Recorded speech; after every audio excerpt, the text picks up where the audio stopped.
মুমিন বান্দার জন্য এই দুনিয়া নয় ফুলের বিছানা। মুমিন বান্দার জন্য এই দুনিয়া নয় বালাখানা। ইয়রে মুমিন বান্দার জন্য এই দুনিয়া হয় জেলখানা। মুমিন বান্দার জন্য এই দুনিয়া হয় জেলখানা।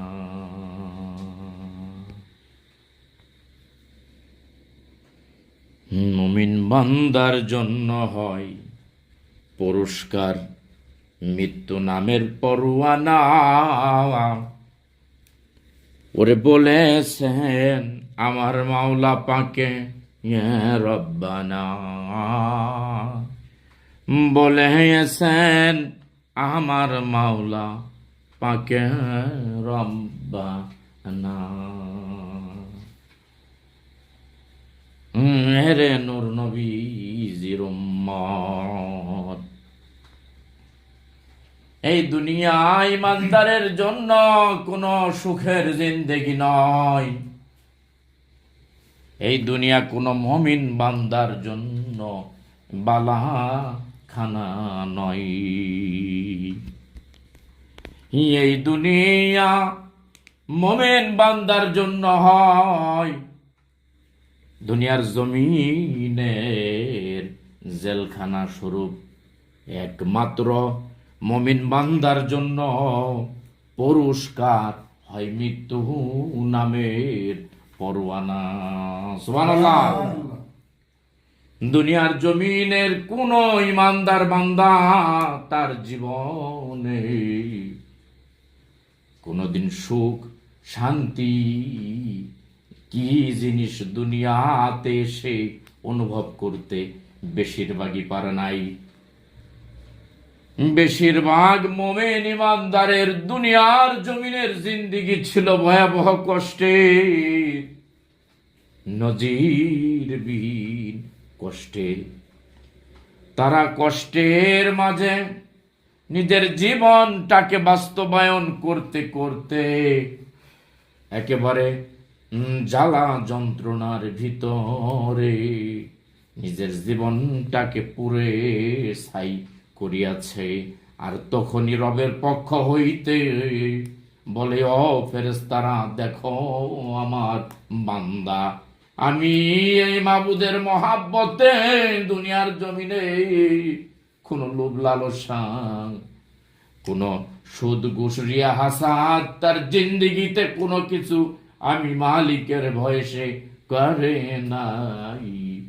ও জান্নাতের ফেরেশতারা আমার ওই বান্দার আমল নামায় তার জীবনের কষ্ট দুঃখের বিনিময়ে তার জন্য দুনিয়ার জমিন হইতে ওই জান্নাতের নিয়ামত স্বরূপ ওই মুমিনের জন্য মৃত্যু নামক পরোয়ানাটাই হচ্ছে এই উত্তম পুরস্কার। সুবহানাল্লাহ।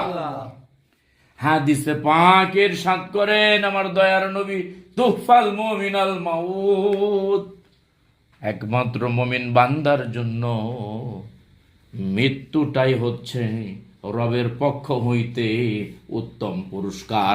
সুবহানাল্লাহ। কারণ এই দুনিয়া কোন ইমানদারের জন্য ফুলের বিছানা নয়, বরং এই দুনিয়া মুমিনদের জন্য কাটা যুক্ত দুনিয়ার এই জিন্দেগি। যেখানে পাড়া দিবে, যেখানে হাত লাগাবে, সেখানে শুধু কাটার আঘাত আর কাটার আঘাত। ওই আঘাতে আঘাতে একটা সময় রবের নিকট সেই ব্যক্তিটাই হয়ে ওঠে একজন নেককার বান্দা। সুবহানাল্লাহ। আল্লাহ পাকের অতি পছন্দনীয় হয়ে ওঠে। তখন দুনিয়া থেকে সে জান্নাতের নিয়ামত হিসেবে তার মৃত্যুটাকে গ্রহণ করা হয়। সুবহানাল্লাহ। এই দুনিয়ার জমিনে যারা সুদ ঘুষ রিয়া হাসাদের মধ্যে ডুবে আছে, লোভ লালসার ওই প্রকোষ্ঠের দেয়ালে যারা আবদ্ধ, তারা আল্লাহ পাকের দেখানো পথ মত ভুলে গিয়ে আল্লাহ পাকের বন্দিগি তারা ভুলে গিয়েছে। আল্লাহ পাকের যে মনোবাঞ্ছা বাসনা, যেই স্বপ্ন নিয়ে মাবুদ দুনিয়ার জমিনে তাদেরকে পাঠিয়েছে, অথচ রবের সেই পরিকল্পনাকেই তারা ভুলে গিয়েছে। একদিন দুনিয়ার জমিনের জিন্দেগি সময় ফুরে আসবে, সেদিন প্রত্যেকের আপন আপন বাড়ির উদ্দেশ্যে রওনা করতে হইবে। সেদিন দুনিয়ার জমিনের যদি কোনো নেক আমল যদি না থাকে, ওই রোজ হাসরের ভয়াবহ দিনে, সেদিন রোজ হাসরের ওই কঠিন নিদারুণ দিনে তোমার নেক আমল ব্যতীত তোমার পার হওয়ার কোনো কায়দা রইবে না। একমাত্র ওই পুলসিরাতের ঘাটি পারের জন্য তোমার নেক আমল প্রয়োজন হইবে। যদি সেদিন তোমার নেকের পালা কমতি পড়ে ওজনে, সেদিন তুমি হাই হাই করে বাঁচবে না।